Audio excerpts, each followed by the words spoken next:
लोग कहते हैं कि एक खजाना भी है। वो खजाना क्या है?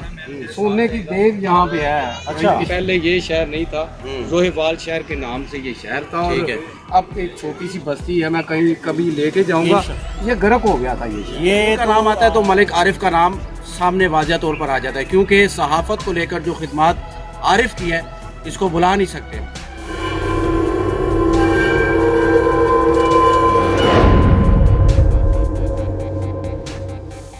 बिस्मिल्लाहिर्रहमानिर्रहीम, अस्सलाम वालेकुम। आप देख रहे हैं मलिक आरिफ ऑफिशियल, यानी कि मैं मौजूद हूँ कसूर शहर में। कसूर का नाम आता है तो मलिक आरिफ का नाम सामने वाज़ह तौर पर आ जाता है, क्योंकि सहाफ़त को लेकर जो खिदमत आरिफ की है इसको भुला नहीं सकते। लेकिन यहाँ पर मैं इस वक्त मौजूद हूँ इस पॉइंट पर, और मेरे पीछे ये कुआं है जो कि 400 साल पुराना है।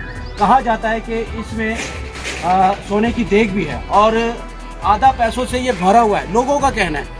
आरिफ भी मेरे साथ मौजूद है। आरिफ आ गया हो, क्या हाल है? ठीक है, आज कसूर आए और आप मुझसे ही प्रोग्राम करवा रहे हो अपने चैनल के लिए। मैं कुछ हट के करना चाहता था। मैंने कहा यार मैं चूँकि हमेशा आपका मेहमान रहा हूँ, आप आइए तो मैं आज कैसे मेज़बान बन के आपको मेहमान बना। अच्छा, आज भी आप इसकी क्या हकीकत है? वो हकीकत ये है कि ये कुआं जो है ये सदियों पुराना कुआं है, 400 साल पुरानी बात है, शायद इससे भी पुराना हो। अच्छा, मेरी तो उम्र कुछ भी नहीं है। अच्छा, वो हमारे बड़े बताते थे कि ये पैसों वाली क्या कहानी है इसमें? ये देग भी है सोने की। पैसे तो हमने खुद देखा है ना अपनी आंखों से, लोग फेंकते फेंकते थे पैसे। अच्छा, जब से दरबार बना है पुराना 5 रुपए का और 10 रुपए का जो तब से पैसे जा रहे हैं। 1 रुपया फेंकते थे, 54, 58, 12 ने 1 रुपया, तो करोड़ों रुपए होंगे इसको। वो सारे पैसे लोग फेंकते थे। तो पैसे बहुत ज्यादा हैं, अगर करेंसी को बंद ना होती तो आज भी निकाल के वो चल सकते। ये कितना गहरा है? लेकिन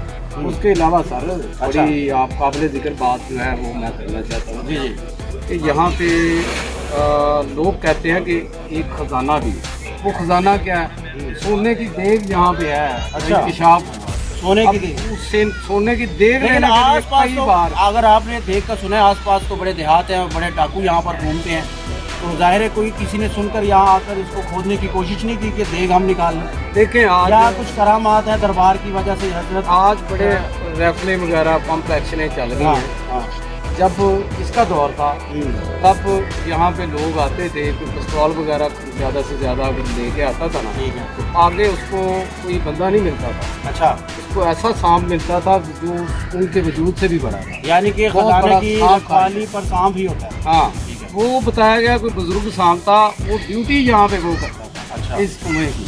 अच्छा। और ये मैं जब सुना, ये अब आके लोग इधर आने लगे। लोग डर के इधर आते नहीं थे, आते ही नहीं थे, वो सांप के डर की वजह सांप के डर। जब लोगों का ये डर खत्म हुआ तो लोगों ने इधर पैसे फेंकने शुरू कर दिए। और अगर आज भी इसकी खुदाई की जाए तो 100% बुजुर्गों की कहीं बात झूठी नहीं हो सकती। नहीं हो सकी। अच्छा, अब इसमें मुकद्दस और आग फेंका जाता है। अब देख लें, ये दीवार ऊंची सी बन गई, पहले ये नहीं हुआ करती। पहले यहाँ से शुरू होता ये था। नीचे था, अब ये ऊपर बना दिया, क्योंकि शहर है इससे भी ऊंचा बना दिया। शहर भी काफी नीचे है। अगर हम तो 102 सीढ़ियां, शहर तो सर तकरीबन कोई 200-250 फुट नीचे है। ठीक है। और ये शहर पहले ये शहर नहीं था, रोहेवाल शहर के नाम से ये शहर था। ठीक और है। अब एक छोटी सी बस्ती है। मैं कहीं कभी लेके जाऊंगा, ये गर्क हो गया था ये शहर। ये तो कसूर की तारीख है, कसूर की हिस्ट्री है। किसी वक्त तफसील से आप लोगों को बताएंगे, लेकिन आज यहाँ पर आकर इस कुएं के बारे में इंफॉर्मेशन तफसीलात बताना बहुत ज़रूरी थी।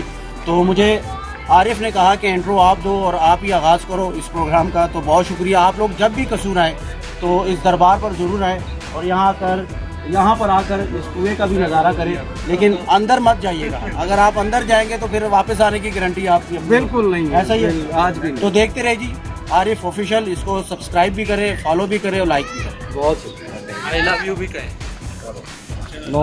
जिंदाबाद, छा गए। मेरी भी 2 वीडियो हो गई हैं।